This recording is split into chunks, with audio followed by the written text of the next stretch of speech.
ঠিক আছে? তো আপনারা শুনতে রাজি তো? তাহলে সেই উইনারের জন্য একটা জোরদার হাততালি হোক। মানে এবিএস গ্রুপের যতজন প্রোডাক্ট প্রেজেন্টেশন দেয়, ওয়ান অফ দেম এবং সব থেকে ভালো সুন্দর প্রোডাক্ট প্রেজেন্টেশন আমরা জুনেও দেখি। তো তিনি আমাদের সামনে প্রোডাক্ট প্রেজেন্টেশন দেবেন। আমি তাকে ডাকবো? ডাকতে গেলে কি করতে হবে? ডায়মন্ড লিডার মিস্টার বিমান বসুনিয়া, মাই গ্রেট আপলাইন মিস্টার বিমান বসুনিয়া। জোরদার হাততালি ওর জন্য একটা। Thank you. থ্যাংক ইউ ভাই। নতুন আমি অনেকজনকে দেখলাম প্রথমবার এসছেন, আরেকবার আমি দেখতে চাই একদম প্রথমবার কারা এসছেন ওয়ার্কশপে, বা অনেক লোক, প্রচুর লোক। তো প্রোডাক্ট জুমে কারা কারা থাকেন, অনলাইন জুমে কারা কারা থাকেন? প্রায় সবাই মোটামুটি। তো জুমের থেকে আমরা ট্রেন হচ্ছি এবং ওখানে দারুণ দারুণ প্রোডাক্ট প্রেজেন্টেশন হয়। সায়েন্টিস্ট আছে আমাদের, একজন উনি দুর্ধর্ষ বলেন, সৌমিত্র দাও দুর্ধর্ষ বলেন। আমি স্যারকে প্রণাম জানাচ্ছি, অলোক মুকেশ স্যার আমাদের এবিএস গ্রুপের কর্ণধার, আমাদের কলিগ যারা আছে তাদের সবাইকে প্রণাম জানাচ্ছি। তো আমি প্রোডাক্টটা নিয়ে আলোচনা করব এবং সম্পূর্ণ আলোচনার পর লাস্টে একটা ভিডিও দেখাবো 4 মিনিটের। মানে ওই ভিডিও দেখার পর আপনি এইটুকুন বুঝবেন যে এই প্রোডাক্টটা দিয়ে আপনি কি করতে পারেন। মানুষ নিয়ে কাজ তো আমাদের, তো এটা দিয়ে আমরা কি করতে পারি ওই 4 মিনিটের ভিডিও একটা দেখাবো আমি প্রোডাক্ট প্রেজেন্টেশন পরে। তো যতটুকুন আমি বোঝাচ্ছি একটু মনোযোগ দিয়ে দেখবেন, বিজ্ঞানটাই তুলে ধরছি কি করে আমাদের প্রোডাক্টটা কাজ করে, এবং রেজাল্ট তো আপনারা দেখবেনই আমার আলোচনার পরে, এখানে লাইভ রেজাল্ট যারা সুস্থতা পেয়েছেন। তো মুকেশকে আমি বলবো আমি একটু কোঅপারেট করতে। তো সবার আগে যে স্লাইডটা দেখছেন, your health is your wealth, স্বাস্থ্যই আমাদের সম্পদ, কি তাই তো? স্বাস্থ্যই সম্পদ। তাহলে এখানে আমরা যারা এসছি মরিঙ্গনিয়ান, তারা এটা মানি বলেই মরিঙ্গতে যুক্ত হয়েছি নাকি, তাই তো? কারণ সবার আগে আমরা স্বাস্থ্য, এখানে যেহেতু আমাদের যে ফর্মুলেশন সেটা কি দেয়, স্বাস্থ্যকে ভালো করে। তাহলে স্বাস্থ্যকে ভালো করার একটা অর্গানাইজেশনের সঙ্গে আমরা যুক্ত হয়েছি, তার মানে আমরা এই দেহটাকে সম্পদ মনে করে এখানে এসেছি, তাই তো? তো আমি দেখতে চাই কারা কারা ফাইটোসেন খেয়ে এসছেন আজকে সকালবেলা।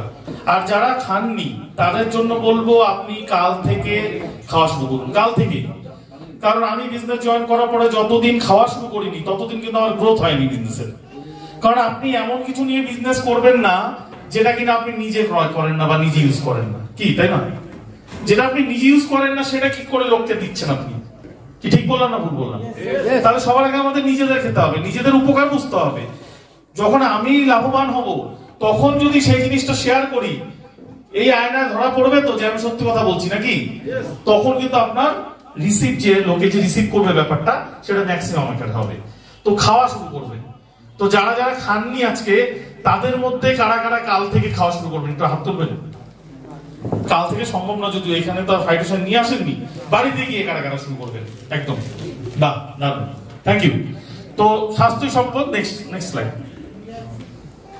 আমি কিছু তথ্য তুলে ধরবো যেটা তুমিও তুলে ধরি। ওয়ার্ল্ড হেলথ অর্গানাইজেশন বলেছে সারা পৃথিবীর 20% লোক অসুস্থ, যাদের দিন শুরু হয় হসপিটাল, নার্সিং হোম, ডাক্তারবাবুদের দিয়ে। কি হয় কি হয় না?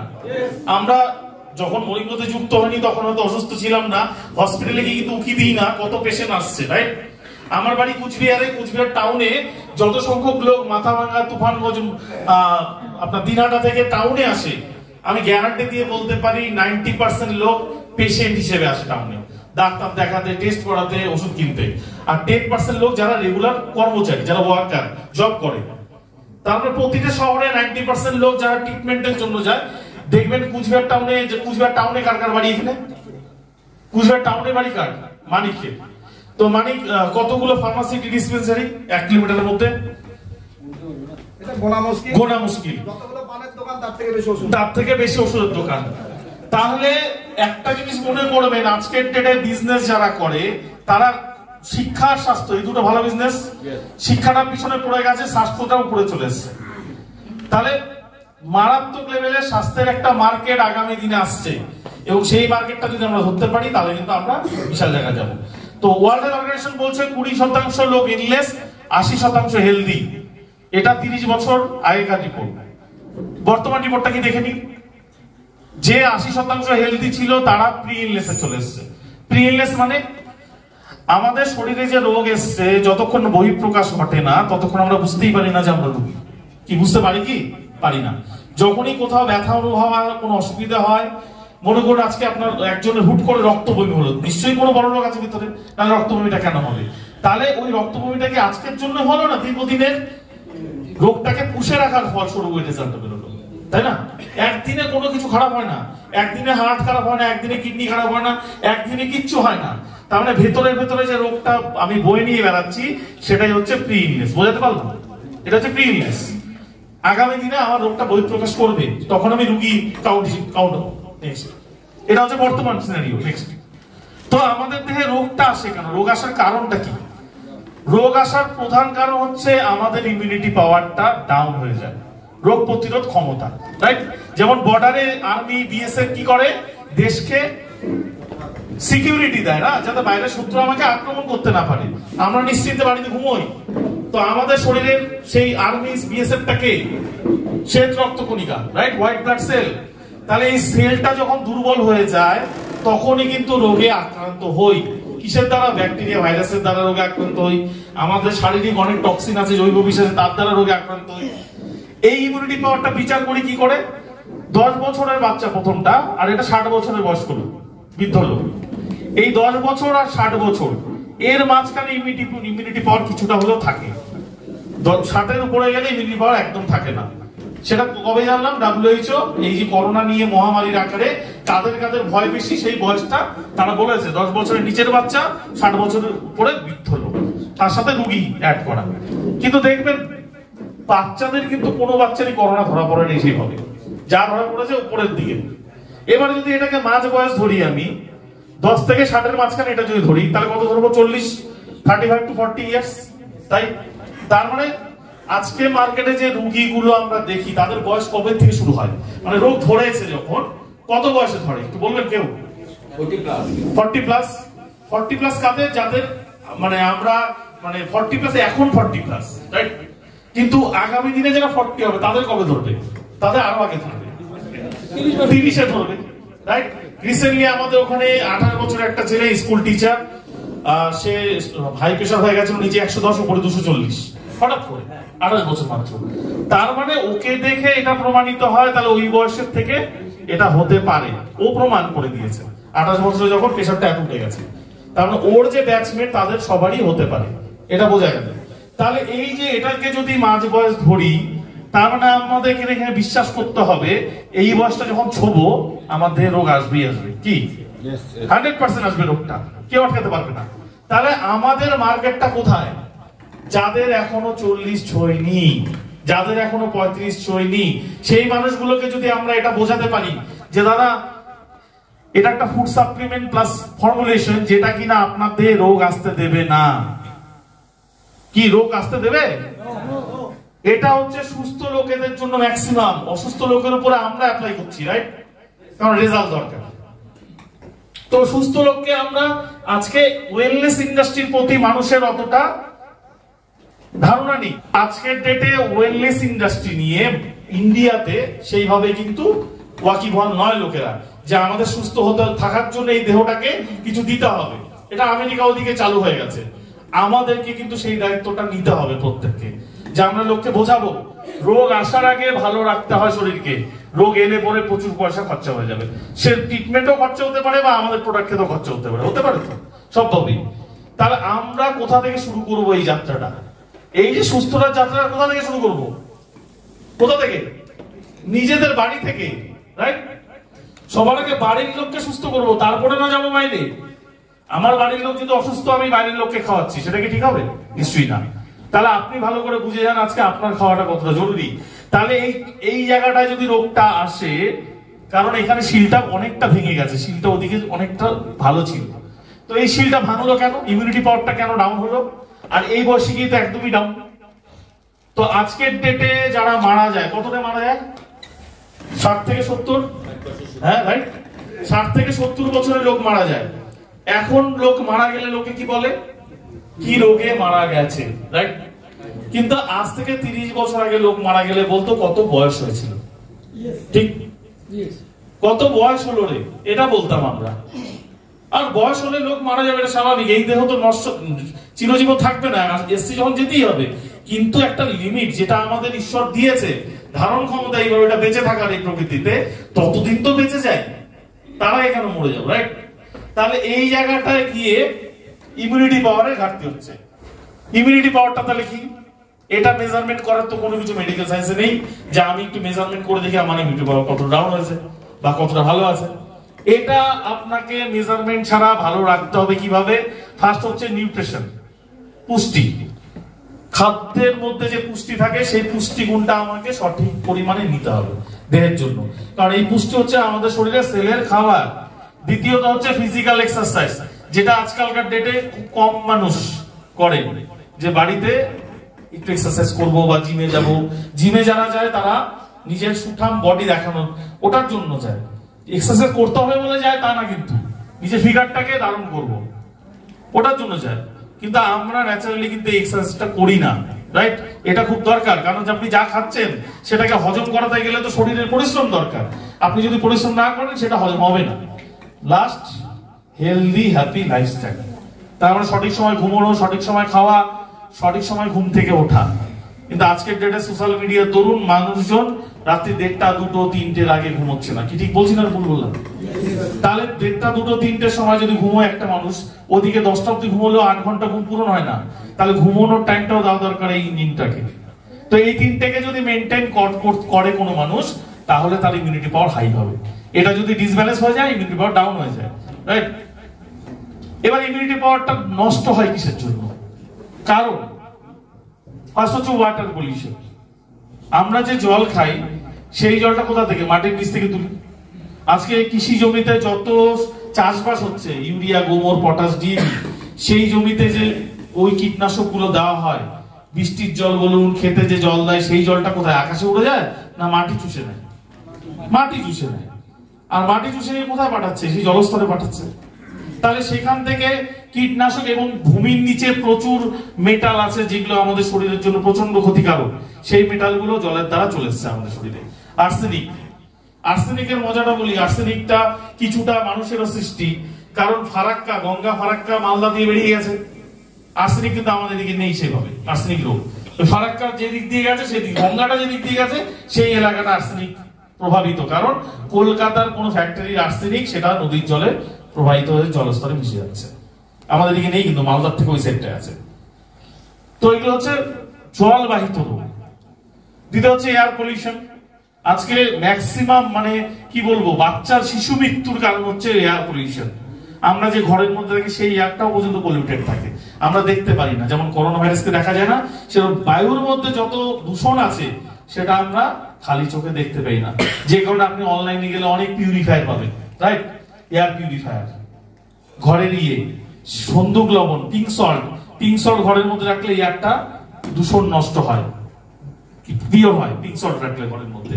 তাহলে এটা একটা তৃতীয় হচ্ছে খাদ্য খাবার। তাহলে জল, বায়ু এবং খাদ্য, এই 3টে দিয়ে বেঁচে থাকি আমরা। খাদ্যের মধ্যে চলে আসি, এটা একটা কি মাছ, চালানি মাছ, কম বেশি সবার বাড়িতেই খাওয়া হয়। এই চালানি মাছগুলো কি দিয়ে আসে? ফরমালিন। যে ফরমালিনটা ডেড বডিতে হসপিটালে লাশটাকে টিকিয়ে রাখার জন্য তার শরীরে মাখানো হয় হাতে গ্লাস করে, সেই ফরমালিনটা মাছের মধ্যে দেওয়া হচ্ছে। এবং এই মাছটা নিজেদের অজান্তে বুঝতেও পারি না কোন মাছে ফরমালিন, সেটা আমরা খেয়ে আমাদের কি কি খারাপ করছি? আমাদের লিভার, কিডনি, হার্ট, এই 3টেকে খারাপ করছি। তার মানে আজকের ডেটে যদি কারো হার্টের প্রবলেম থাকে, আজকের ডেটে যদি কারো লিভারের প্রবলেম থাকে, আজকের ডেটে যদি কারো কিডনির প্রবলেম হয়ে থাকে, আপনি জানবেন এটা একটা কারণ তার, ক্লিয়ার কাট কারণ, এটা একটা কারণ তার। লং রানে নিতে থাকি তাহলে আমাদের ক্যান্সার 100% হবে। এবার ক্যান্সারটা কোথা থেকে আসে? ক্যান্সার কি বাইরে থেকে ধরে? নিশ্চয়ই না। 1 লক্ষ ক্যান্সার সেল প্রতিদিন আমাদের দেহে তৈরি হয়। আমাদের ইমিউনিটি পাওয়ার ভালো আছে বলে এখনো ক্যান্সার সেলটা অ্যাক্টিভ হতে পারে না। যার ক্যান্সার হয়েছে তার ইমিউনিটি পাওয়ারটা ডাউন হয়ে গেছে।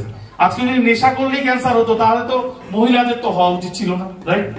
তারা তো পান, বিড়ি, সিগারেট, খৈনি, তামাক এগুলো তো খায় না ন্যাচারালি, তাহলে তাদের কেন ক্যান্সার হয়? ইউটেরাসে টিউমার হলে ক্যান্সার হয়। তাহলে ক্যান্সারের ফার্স্ট স্টেজ হচ্ছে ফার্স্ট টিউমার ফর্ম করবে, ওটা ম্যালিগনেন্ট হয়ে যাবে, তারপর ওটা ক্যান্সার ফর্ম করে যাবে, এবং আপনাকে টাইম দেবে না। 7 থেকে 10 দিনের মধ্যে ওই টিউমারটা ম্যালিগনেন্ট হয়ে ক্যান্সার পরিণত হয়ে যাবে। আমি একটা কথা বলতে পারি, ফাইটোসাইন তো দিই, যদি যারা ফাইটোসাইন খেতে পারে না, শুধু যদি হলুদের রস খায় না সকাল বিকেল দুবেলা, কেমো দিতে হবে না, সেই রোগীটা বেঁচে যাবে। আমাদের প্রোডাক্টে আছে কারকিউমিন, আমাদের প্রোডাক্টে হলুদ নেই, হলুদের গুণগত মান কারকিউমিন, যেটা কিনা আমার শরীরের জন্য উপযোগী সেইটুকু শুধু নেওয়া আছে কারকিউমিন। তার মানে আমি একদম সলিড জিনিসটা পাচ্ছি, সলিড জিনিসটা পাচ্ছি। সেই কারণে এটা অ্যান্টি ক্যান্সার, মরিঙ্গো ফাইটোসাইন অ্যান্টি ক্যান্সার, এই কারণে বলা হচ্ছে, কারণ এর মধ্যে কারকিউমিন আছে। এটা একটা গেল খাদ্যের মধ্যে। দ্বিতীয় খাদ্যের মধ্যে এটা চলে আসি, দেশি মুরগি, যেটা আমরা দেশি মুরগি হিসেবে জানি, ওটা কার দান? ঈশ্বরের দান, রাইট? ওটাকে মানুষ সৃষ্টি করেনি। কতদিনে বড় হয়? 6 মাসে বড় হয়। কিন্তু আজকের যুগে যে মুরগিগুলো আমরা খাই, মানে সব জায়গাতে, কোনো জায়গায় বাদ নেই, দেশি মুরগি আজকাল পাওয়া যায় না, সেই কারণে বাধ্য হয়ে মুরগিটা খাচ্ছে, কারণ উৎপাদন হচ্ছে না। তো সেই মুরগিটা 30 থেকে 40 দিনে বড় করা হচ্ছে। কি দিয়ে বড় করা হচ্ছে?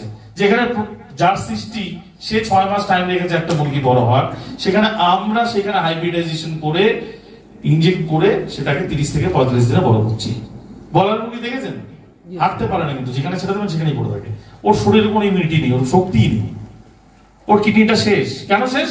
কেন কি একটা কলেস্ট্রিন নামে সব থেকে হাই পাওয়ার অ্যান্টিবায়োটিক ওকে ইনজেক্ট করা হয়। ওরা দাবি করছে কেন কি মুরগির ফার্মে মরক হয়, মানে একটা মুরগি মরলে সব মরে যায়, এই মরক আটকানোর জন্য আমরা এই অ্যান্টিবায়োটিক দিই, এটা হচ্ছে ওদের যুক্তি। কিন্তু এটা সাইড এফেক্টটা কি হতে পারে? এই ইনজেকশনটা তো মুরগির শরীরে গেল, মানে তুমি তো খুব শর্ট টাইমে মুরগিটা আমাকে বিক্রি করছো ভাই, তাহলে ওই অ্যান্টিবায়োটিকটা আমাদের শরীরে যাবে কি যাবে না? যাচ্ছে। তাহলে আমার দেহে অ্যান্টিবায়োটিক ডাক্তারবাবু কখন দেন? যখন আমার কোনো ঘা, জ্বর, যে কোনো কিছু হোক যেটা কোনোভাবে সারছে না, নিউমোনিয়া, টাইফয়েড, যেটাই হোক, তখন অ্যান্টিবায়োটিক দেন। 5 দিন, 7 দিন, 10 দিন একটা কোর্সে দেন, রেগুলার তো খেতে বলেন না, একটা পাওয়ার নির্দিষ্ট করে দেন। তাহলে সেই অ্যান্টিবায়োটিকটা যদি আমি এখন সুস্থ আছি, আমার প্রয়োজন নেই অ্যান্টিবায়োটিকের, আমি যদি এই মুরগিটা খাই, তাহলে আমি অ্যান্টিবায়োটিক নিলাম এবং সেটা কন্টিনিউ নিচ্ছে, হয়তো আজকে খাচ্ছি, 15 দিন, 1 মাস পরে আবার খাচ্ছি, তার মানে কোনো প্রয়োজনই নেই, সেটা আমি ঢোকাচ্ছি শরীরে। এই অ্যান্টিবায়োটিক যদি আমার শরীরে যায়, তার মানে সবচেয়ে হাই পাওয়ার অ্যান্টিবায়োটিক, যেটা কিনা শেষ লিমিটে গিয়ে দেওয়া হয় রোগীকে, একদম লাস্ট স্টেজে গিয়ে দেওয়া হয় এটা। তাহলে এটা যদি আমি নিতে থাকি, আমার দেহে যে রেজিস্ট করে যাবে অ্যান্টিবায়োটিক, সেই রেজিস্ট্যান্সের জন্য নিচের পাওয়ারের কোনো অ্যান্টিবায়োটিক আমার দেহে কাজ করবে না। যে কারণে আজকে শোনা যায় ডাক্তারবাবুর অবহেলায় রোগী মারা গেছে, শোনা যায় কিনা? এই অবহেলাটা তো আগে এত শোনা যেত না, ইদানিং খুব অবহেলা শোনা যায়। পেশেন্ট গেছে, ট্রিটমেন্ট হচ্ছে, উনি চেষ্টাও করছেন, মেডিসিন কাজ করছে না শরীরে। দায়ীটা কি? উনি না আমরা দিই, আমাদের খাদ্য খাবার দেয়।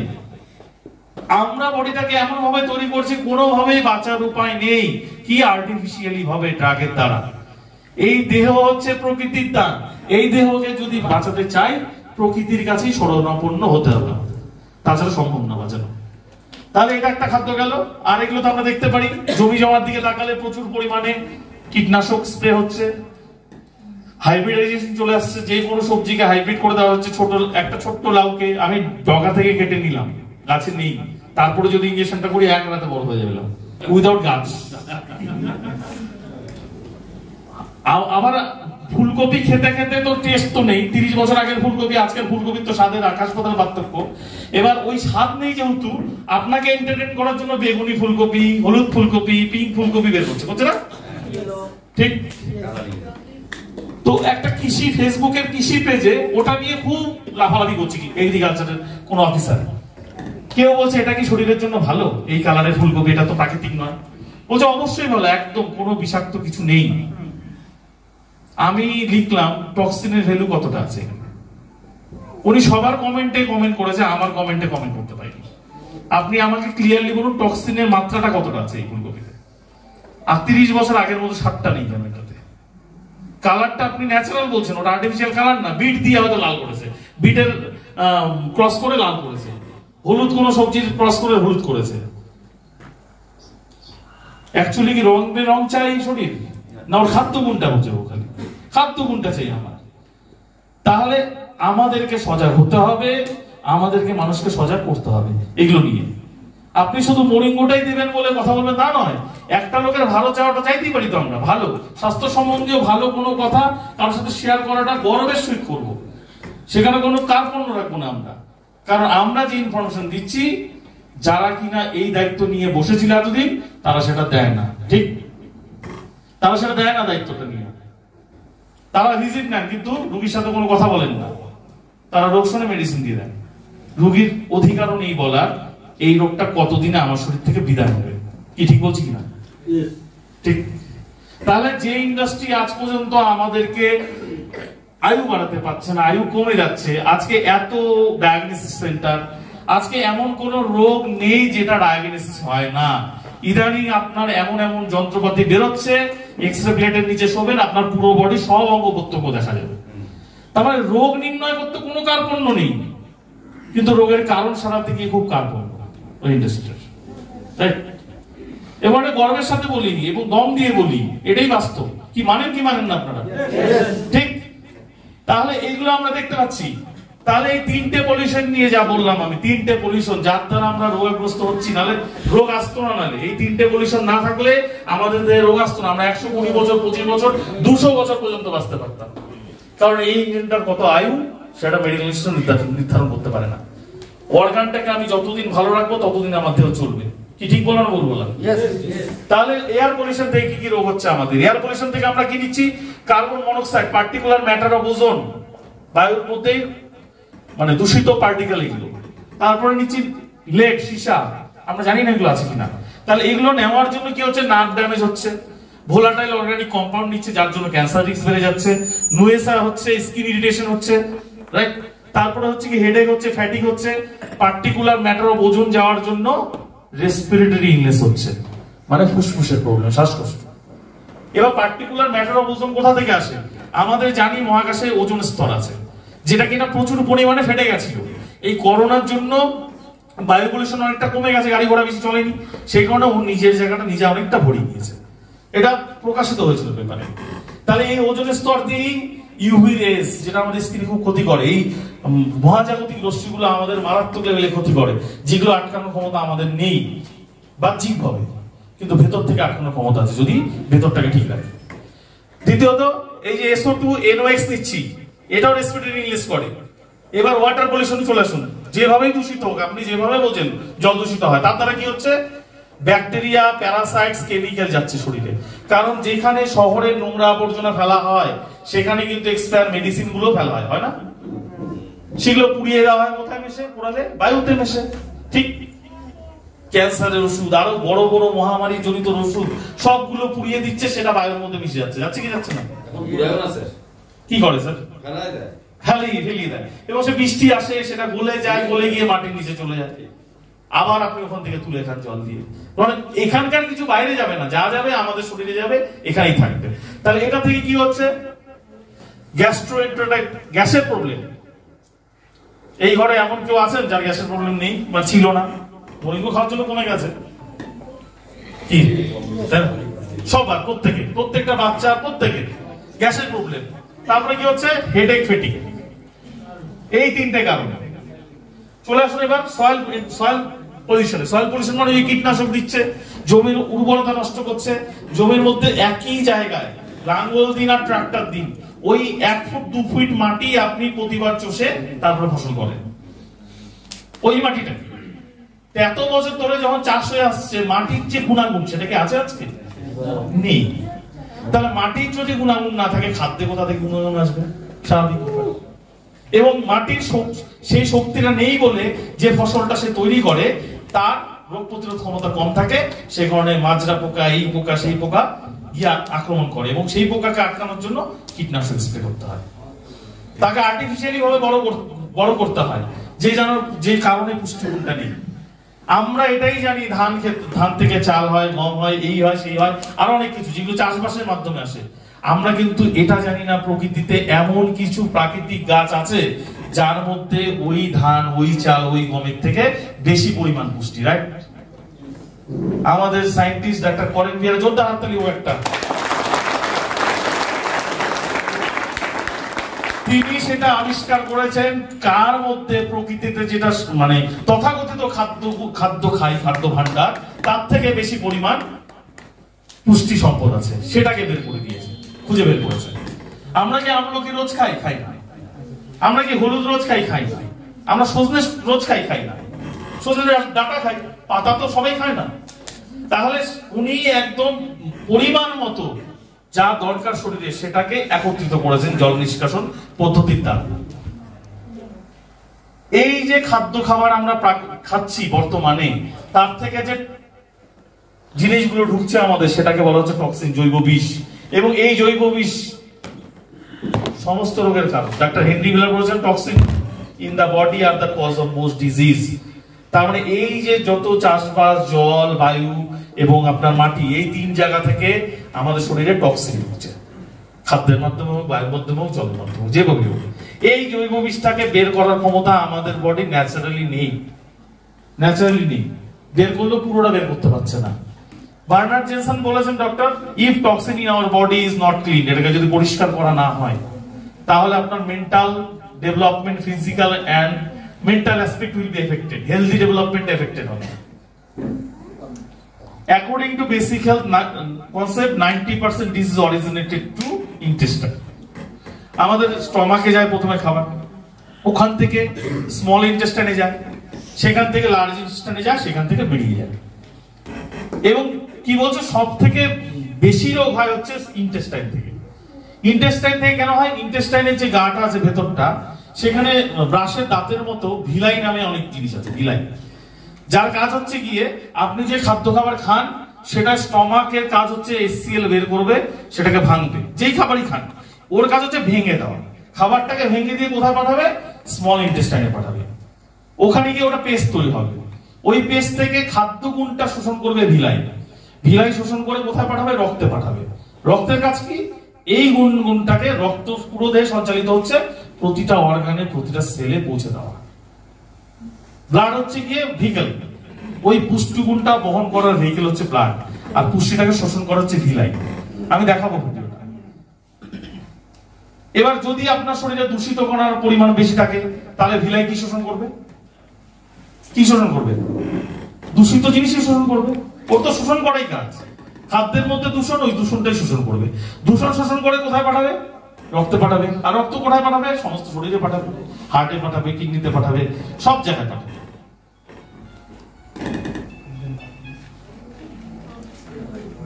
প্রথম যে রোগগুলো আসে এই পাঠানোর জন্য, এই দূষণটাকে পাঠানোর জন্য শরীরে প্রথম যে প্রবলেমগুলো আপনি ফেস করেন সেটা হচ্ছে মাইল্ড হেলথ প্রবলেম। কি হতে পারে? ফ্যাটিক হতে পারে, হেডেক হতে পারে, শরীর ব্যথা হতে পারে, খিদে কমে যেতে পারে, তারপরে আপনার অলসতা আসতে পারে, ঘুম নেই, ঘুম উড়ে যেতে পারে, ইনসোমিনিয়া, উইক ইমিউনি সিস্টেম, এটা তো অনুভব করারই ক্ষমতা নেই আমাদের, যে আমাদের ইমিউনিটি পাওয়ার কমে যাচ্ছে দিনকে দিন, কোল্ড অ্যান্ড ফ্লু, সর্দি কাশি জ্বর লেগেই আছে। এইগুলোকে আমরা অবহেলা করি, এগুলোকে কখনো পাত্তা দিই না। জ্বর সর্দি কাশি খুব একটা কাহিল করবে না, আমাকে প্যারাসিটামল কিনে নেবো। গা ব্যথা, শরীর ব্যথা সহ্য করতে পারছি না, প্যারাসিটামল খেয়ে নেবো। মাথা ব্যথা, স্যারিডন খেয়ে নেবো। তো এইগুলো ক্ষুধা নেই, একটা হজমের কোনো ইউনিএনজাইম টাইপের কিছু বা কার্মিনোজাই হাবিজাবি কিছু খেয়ে নেবো, এগুলো আমরা জানি না। এবং ওষুধের দোকানে গিয়ে জিজ্ঞেস করে এগুলো নিই, আমরা ডাক্তার কাছে যাই না। তাহলে এই রোগগুলো হচ্ছে আপনাদের কিন্তু প্রথম সিমটম, জানান দিচ্ছে আপনাকে যে আমি কিন্তু আসছি রোগ হিসেবে বড়সড়। এবং এটা অবহেলা করার জন্য যেটা চলে আসে, যে রোগগুলো মানুষকে মৃত্যুর মুখে ঠেলে দেয়। Extreme health problem, high blood pressure, heart disease, stomach ulcer, mental problem, diabetes, liver problem, kidney problem, cancer. যতগুলো রোগ বললাম, আপনি যদি পরিসংখ্যান দেখেন, নিচের রোগটা সব থেকে বেশি লোককে মারছে আজকে, ক্যান্সার। 2022 থেকে 2025 যে রিপোর্ট WHO, প্রতি 4 জনে 2 জনের ক্যান্সার হবে। একটা হবে ব্রেন টিউমার থেকে ক্যান্সার, আর একটা হবে একজনের ক্যান্সার হবে, একজনের হার্ট অ্যাটাক হবে, হার্ট স্ট্রোক হবে। একটা হবে ব্রেন টিউমার থেকে। কেন? আমরা মোবাইল ইউজ করি, রাইট? রেডিয়েশনের মধ্যে আছে। আপনি ল্যাপটপ বলুন, টিভি বলুন, এলইডি বাল্ব বলুন, সবকিছু রেডিয়েশন করছে। ইলেকট্রোম্যাগনেটিক রে, যেটা আমরা খালি চোখে দেখতে পাচ্ছি না, মারাত্মক লেভেলে সেলের ক্ষতি করছে। এবং এই ক্ষতিটা একদিনে হয় না, তাই আমরা অনুভবও করতে পারি না। ভেতরে ভেতরে সেল ড্যামেজ হচ্ছে। এটার জন্য এই রোগগুলো আসবে প্রতি 4 জনে 2 জন। তাহলে এবার হিসাব করি না, আপনার পরিবারে কটা লোক? নিশ্চয়ই 4 জন করে মিনিমাম আছে। তাহলে প্রতি 4 জনে 2 জন হলে আপনার বাড়ির 2 জন কাউন্টিং হবে। কি হবে কি হবে না? হবে। 4 জনে যদি 2 জন হয়, আপনার বাড়ির 2 জন কাউন্টিং হবে। তাহলে কিভাবে এটাকে প্রচার করা দরকার, কিভাবে লোককে জানানো দরকার, এটাকে কি পরিমাণে, শুধু লাভের আশায় নয়, প্রতিটা মানুষের কানে কানে পৌঁছে যাওয়া উচিত মরিঙ্গ কি। প্রতিটা মানুষের কানে কানে পৌঁছে যাওয়া উচিত কি পরিস্থিতিতে আমরা দিন যাপন করছি বা খাদ্য খাবার খাচ্ছি। এই রোগগুলোর ট্রিটমেন্ট আজকে তথাকথিত যে ইন্ডাস্ট্রির দ্বারা হয়ে থাকে। এখানে মেডিকেল লাইনের কে যেন আছেন স্যার, একজন ছিলেন, ডাক্তারবাবু স্যার একটা কোশ্চেন করি, এই যতগুলো রোগ এখানে আমি বললাম, একটা রোগ কিওর করার ক্ষমতা আছে আপনাদের ইন্ডাস্ট্রি? ফুললি কিওর করা যাবে না, কমপ্লিটলি হবে। কিওর মানে হচ্ছে কি থাকবে না, আমি ওয়ার্ডটা একটাই হয়, কিওর। কিওর হবে না, কিওর হবে না, রাইট? তাহলে আমাদের জন্য একটা তালি হোক, আমরা তো কিওর করব। Thank you sir. সব রোগ ম্যানেজমেন্ট, যেমন টায়ার পাঞ্চার হলে পরে আমরা তালি দিয়ে ওই টায়ারটা চালাতে থাকি, রাইট? ঠিক সেরকম ব্যাপার হচ্ছে আমাদের শরীরের বিরুদ্ধে। যে পরিমাণ টাকা ডায়াগনোসিস সেন্টারে মানে ডায়াগনোসিস করতে খরচা হচ্ছে, এটা যদি আমাদের খাদ্য মানে কৃষি ক্ষেত্রে যদি এটা ইনপুট করা হতো তাহলে এত কিছু লাগতোই না। প্রোডাকশন, খাদ্য প্রোডাকশনে যদি এটাকে অর্গানিক, পুরো অর্গানিক করা হতো। আমাদের ইন্ডিয়াতে অর্গানিক স্টেট হচ্ছে ফার্স্ট স্টেট, সেটা হচ্ছে সিকিম। কোনো কেমিক্যাল ওখানে ইউজ হয় না, টোটালটা হচ্ছে কি অর্গানিক। সেই জন্য ওখানে রুগীও নেই, না হবে না, করোনা তো ঢুকতেই দেয়নি লোককে ওখানে, একদম জিরো। তাহলে কেন হয়নি? তো এই প্রচার, এটা তো আমাদের দ্বারা সম্ভব না, আমরা কিছু কোনোভাবে করতে পারবো না। আমরা একটাই প্রচার করতে পারি যেগুলো আটকাতে পারবো না। আমরা আমাদের তরফ থেকে কি ঢাল দিতে পারি, আমাদের তরফ থেকে কতটা ইমিউনিটি দিতে পারি মানুষকে, সেটা আমরা চেষ্টা করব। তাহলে এই রোগগুলো একটাও কিওর হয় না। আমি একটা রোগের এক্সাম্পল দিই, হাই প্রেশার কেন আসে? কারণ 30 থেকে 40 বছর পর্যন্ত আমরা দূষিত কণা শোষণ করে গেছে ভিলাই। ওই দূষিত কণা আমাদের ব্লাডে গিয়ে জমে গেছে, ব্লাড ভারী হয়ে গেছে দূষিত কণা দিয়ে। এই দূষিত কণা হলো ব্লাডটাকে পাম্প করতে হার্টের চাপ, জোর লাগছে। এই জোরটাকেই বলা হচ্ছে হাই প্রেশার। কারণ আমাদের যে ইলাস্টিসিটি, প্রতিটা ভেনে ইলাস্টিসিটিটাও কমে গেছে। এই ইলাস্টিসিটি কমে যাওয়ার জন্য আমাদের হাই প্রেশার। তাহলে কি করণীয়? ইলাস্টিসিটিটাকে ফিরিয়ে দাও এবং ব্লাডটাকে পিউরিফাই করো। মরিঙ্গ করে তো, সেই কারণে হাই প্রেশার নেই। মরিঙ্গ সারা জীবন খেতে হবে কি হবে না বলেন তো? সারা জীবন খেতে হবে, উপায় নেই।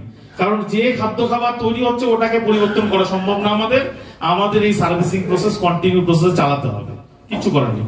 এখন 4টে করে চালাবো, যখন কমে যাবে তখন 2টো 3টেতে আমি নামবো, কিন্তু কন্টিনিউ খেতে হবে, রাইট?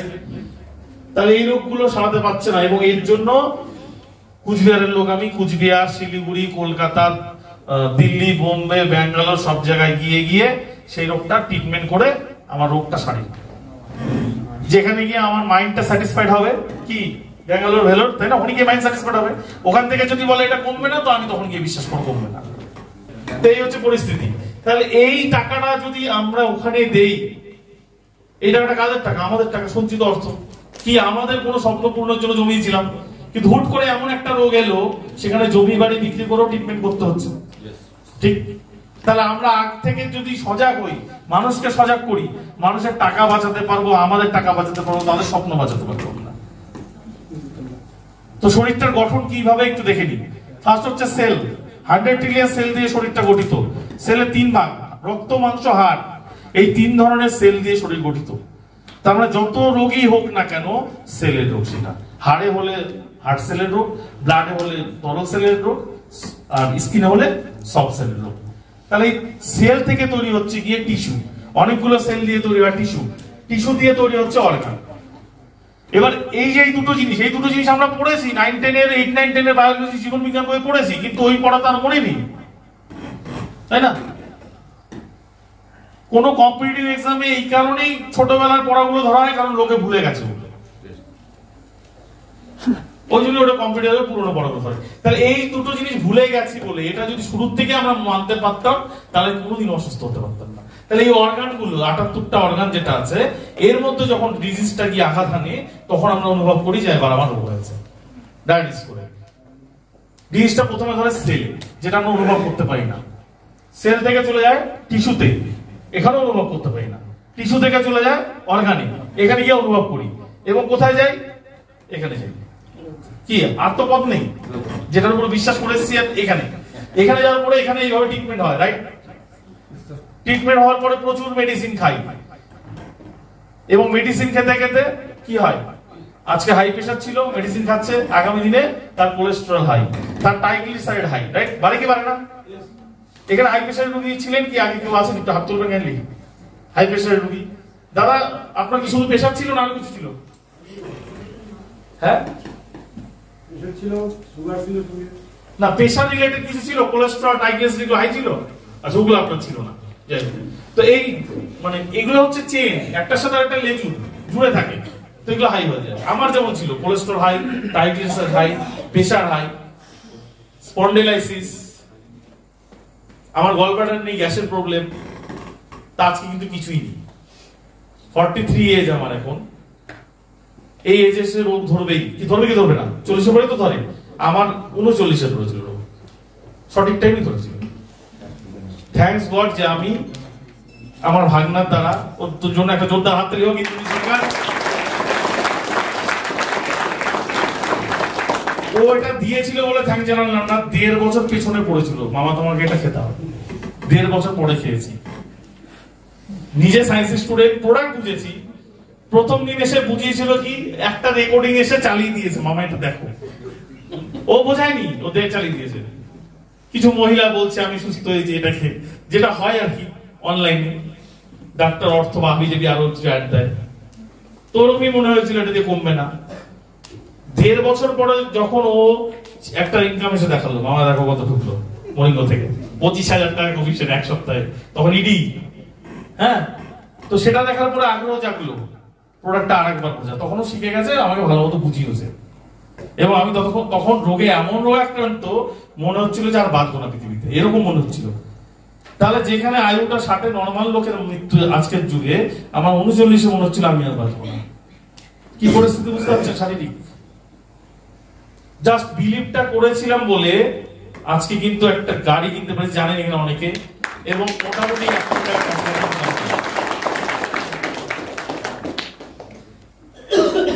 এবং এটা সম্ভব হয়েছে স্যারেরা আছেন বলে, বিলিভ দিয়ে গেছেন, বিশ্বাস দিয়ে গেছেন, তোমার হবে, তোমার মধ্যে কিছু দেখতে পাচ্ছি। কি আপনারা বলে কিনা বলে? আপনাকে বলে না? আমাদের মরিঙ্গর জন্য একটা যোদ্ধা হাততালি। যেটা আমাদের সেলকে ঠিক করে, এটা সেলকে ঠিক করে তো, কোনো রোগ সারায় না তো, যেটা কোষকে কারণটাকে সারায়, কারণ সারানোর জন্য আমাদের সেল থেকে রোগ চলে যায়, টিস্যু থেকে রোগ চলে যায়, অর্গান থেকেও রোগটা চলে যায়। এবং আপনার যে সিস্টেম, সেই সিস্টেম সঠিকভাবে কাজ করে, আপনি স্টেমিনাটা ফিরে পান, রাইট?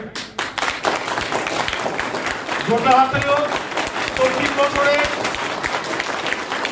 সাকসেসফুল রিসার্চের পরে ওয়ার্ল্ডের বেস্ট রেজাল্ট ওরিয়েন্টেড ফর্মুলেশন হচ্ছে মরিঙ্গো ফাইটোসাইন, যেটার সাথে আমরা আজকে যুক্ত, আমরা খাই, এবং আমরা প্রত্যেকে রেজাল্ট পেয়েছি। রেজাল্ট পেয়ে কথা বলছি এখানে, যেটার উপাদানগুলো নেওয়া হয়েছে ভূমি থেকে, সমুদ্র থেকে, পাহাড় থেকে, তারপরে প্রাকৃতিক, ঠিক, যেটা আপনার rejuvenate your body, restore health, revive your life. ফাইটোসাইনের বেনিফিট আমি আর আলোচনা করছি না, সময় একদম কম, আমরা সবাই দেখে নিতে পারবো অনলাইনে। উপাদানগুলো আমরা জানি মোটামুটি, সজনে গাছ, মরিঙ্গো অলিফেরা, অরিগানো ভালগারে, অ্যাসপাল্টাম, শিলাজিৎ, আমলা, ফেনিগ্রিক, মেথি, স্পিরুলিনা, টার্মেরিক, কারকিউমিন যেটা বলছিলাম, রোজমেরি, পোমেগ্রানেট পিল এবং গুলমরিচ, এই 10টা উপাদান দিয়ে ফাইটোসাইন তৈরি। তারপরে সেলারিক, যেটা স্টেম সেল, স্টেম সেলটা একটুখানি বলে দিই। আমাদের শারীরিক গ্রোথ যত বছর অবধি হয়, শারীরিক গ্রোথ, ততদিন আমাদের শরীরে স্টেম সেল অ্যাক্টিভ থাকে। গ্রোথ বন্ধ হয়ে গেল, ইনঅ্যাক্টিভ হয়ে গেল স্টেম সেল, তারপরে যদি আমার কোনো রোগ হয়, তাহলে সেই মাস্টার সেলটা আর ওটাকে সারাতে পারে না, আমার শরীরের মাস্টার সেল। সায়েন্টিস্ট এটাও ভেবেছে যে যাদের স্টেম সেল নেই তাদের জন্য কি হবে। উনি গাছ 6টা পেটেন্টেড উপাদান দিয়ে স্টেম সেল কালেক্ট করে সমপরিমাণ ক্ষমতা সম্পন্ন স্টেম সেল তৈরি করেছেন, যেটা আমাদের মাস্টার ক্লোন করতে পারে, মাস্টার সেলের ক্লোন তৈরি করতে পারে। তার মানে যেখানে সেল মরে গেছে ও নিজেকে ক্লোন করে ওখানে বসিয়ে দিতে পারে। লাস্ট হচ্ছে জয়জিং। জয়জিং উপাদানগুলো জানেন, হাইয়েস্ট প্রোডাক্ট ভ্যালু 50,156 টিএন মোল, আপনি গুগলে সার্চ করলেও পেয়ে যাবেন।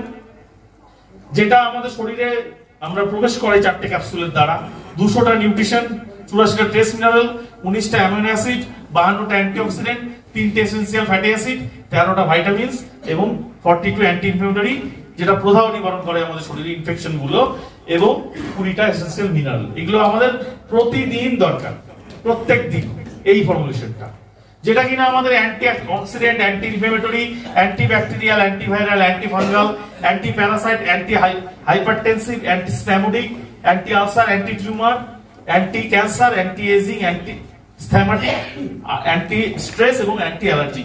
তার মানে এতগুলো অ্যান্টি প্রপার্টিজ দেওয়া আছে, তার মানে যতগুলো রোগ এখানে রোগ উল্লেখ করা আছে, অ্যান্টি টিউমার মানে টিউমার সারিয়ে দেবে, যে কারণে আমাদের এটা গেলে টিউমার সেরে যায়, তাহলে এতগুলো রোগের অ্যান্টি রূপে কাজ করে, এখানে অ্যান্টি রূপে কাজ করে। তো আমার বক্তব্যের মূল বিষয় হচ্ছে যে এই অর্গানগুলো যেগুলো আমরা পেয়েছি ঈশ্বরের কৃপায়, সেটা কি দোকানে কিনতে পাওয়া যায়? কোথাও কিনতে পাওয়া যায় না। আজকে যারা বাইক চালান, কার চালান, সার্ভিসিং করান কি করেন না? করতে হয়। কেন করতে হয়? কারণ ওর ভিতরে যে ইঞ্জিনটা চলে সেটার কিছু ডাস্ট তৈরি হয়, মোবিলটাকে গাঢ় কালো করে দেয়, ওই মোবিলে ইঞ্জিনটা চলতে পারে না, রাইট? তো মোবিলটা যদি গাঢ় হয় তাহলে আমাদের ব্লাডও গাঢ় হবে, রাইট? আমাদের ইঞ্জিনটা চলছে, এই কারণে রক্তটা গাঢ় হয়ে যায়, ইঞ্জিন গরম হয়ে যাবে, রাইট? ইঞ্জিন মোবিল চেঞ্জ না করলে ইঞ্জিন গরম হয় কি হয় না? তাহলে আমাদের যখন রক্ত গাঢ় হয় তখন কি হয়? হাই প্রেশার দেখা যায়। আমাদের তো শরীর গরম হবে না, হাই প্রেশারের উপর ওই জিনিসটা চলে আসে। বাইকে বা কারে তেল সাপ্লাই কে দেয়? কার্বোরেটর দেয়। আমাদের শরীরে তেল সাপ্লাই কে দেয়? হার্ট দেয়। তার হার্ট আমাদের কার্বোরেটর। আপনি মেশিনের সঙ্গে পুরো মেলাতে পারবেন আপনার শরীরকে। তো আমি যতগুলো কথা বললাম এতক্ষণ, বাকিগুলো দেখে নেবেন, ভিডিও খুব মনোযোগ দিয়ে দেখবেন। আপনি গর্ববোধ করবেন আপনি মোরিঙ্গো অর্গানিক্স এর মোরিঙ্গোনিয়ান। প্লে করতে বলতে सबसे पहले तो ये जानना जरूरी है कि जब आप कुछ खाते हैं तो उसका बॉडी में जाके होता क्या है। पहले तो खाना आपके पेट में जाता है जहाँ पे वो टूटता है, फिर आपकी इंटेस्टाइन्स में यानी कि आपकी आंतों में, और आखिर में वो वेस्ट बन के बॉडी से बाहर निकल जाता है। लेकिन क्या आपको लगता है कि हर खाने को इस साइकिल को पूरा करने में सेम टाइम लगता है?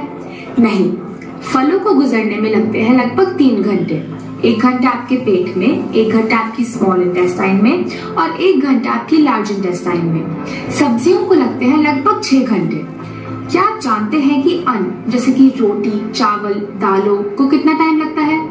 लगभग 18 घंटे। अब ये एक एस्टिमेट है आपको एक आइडिया देने के लिए, लेकिन समझना ये है कि जिस खाने में पानी जितना कम होता है उसको बॉडी से निकलने में उतना ही ज्यादा समय लगता है। अब अन्न को डाइजेस्ट होने में लगते हैं लगभग 18 घंटे, लेकिन हम में से ज्यादातर लोग तो दिन में 3-3, 4-4 बार अन्न खा रहे हैं। मतलब पहले वाला पचा नहीं, हमने ऊपर से और डाल दिया, और फिर नेचुरली पहले वाला खाना बॉडी से वेस्ट के रूप में बाहर नहीं निकलता, अंदर ही अंदर वो सड़ता है, वायरस, फंगस और कीड़े पैदा करता है। आपने शायद लोगों के पेट में कीड़े मिलने वाली स्टोरी सुनी हो। अब ऐसा तो नहीं कि उन लोगों ने कीड़े खाए, तो वो कीड़े वहां तक कैसे पहुंचे? एक्चुअली वो अंदर सड़ रहे ना पचे हुए खाने से पैदा होते हैं। आपने सुना होगा you are what you eat, ठीक है, पर सच्चाई तो ये है you are what you ate. जो बर्गर हमने 1 साल पहले खाया था, क्या पता वो अभी भी अंदर पड़ा सड़ रहा हो। चीजें जैसे ब्रेड, चीज, नमकीन, स्नैक्स, बिस्किट, चाय, कॉफी या फिर वो हर चीज जो हमें मदर नेचर से, माँ प्रकृति से सीधा सीधा नहीं मिलती, उसे पचाना और बाहर निकालना बॉडी के लिए बहुत मुश्किल होता है। वो हमारी इंटेस्टाइन्स की दीवारों पे चिपक जाता है और एक मोटी लेयर बना लेता है। अंदर से हमारी इंटेस्टाइन कुछ ऐसी दिखती है, उस पे हजारों छोटे छोटे उंगलियों जैसे उभार होते हैं जिसे हम विलाई कहते हैं। इंटेस्टाइन पर जो भी लगा होता है, ये विलाई उसको अपने अंदर सोख लेते हैं और ब्लड में भेज देते हैं, और ब्लड के जरिए वो बॉडी के हर अंग में पहुंच जाता है। अब अगर इंटेस्टाइन की दीवार पे गंदगी जमी होगी तो जाहिर सी बात है कि विलाई गंदगी को ही सोखेंगे। फिर ये गंदगी बॉडी के अलग अलग अंगों में पहुंचकर उनके काम को डिस्टर्ब करती है और उसे हम कह देते हैं बीमारी। अगर ये गंदगी हमारी स्किन में जम जाती है तो हम उसे कह देते हैं एक्ने, एक्जिमा, सोराइसिस।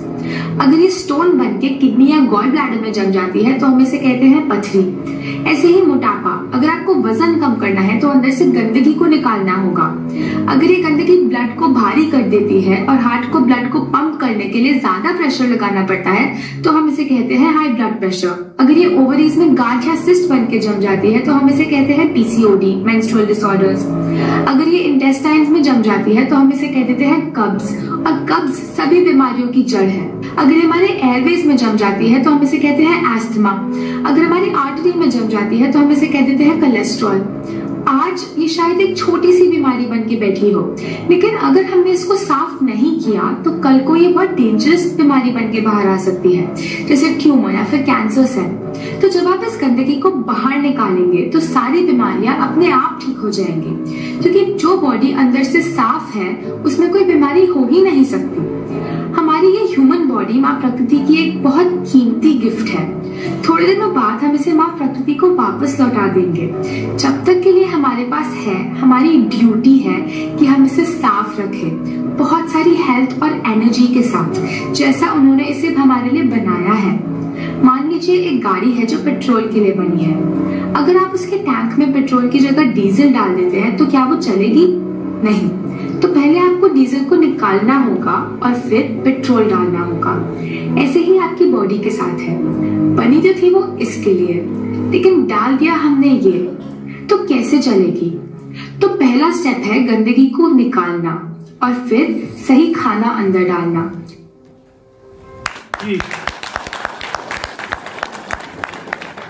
তাহলে তোমার হলো মরিঙ্গ ছাড়া আছে এই দুটো কাজ করবে, একটা হচ্ছে বের করবে আর একটা হচ্ছে পুষ্টি দেবে, তাই না?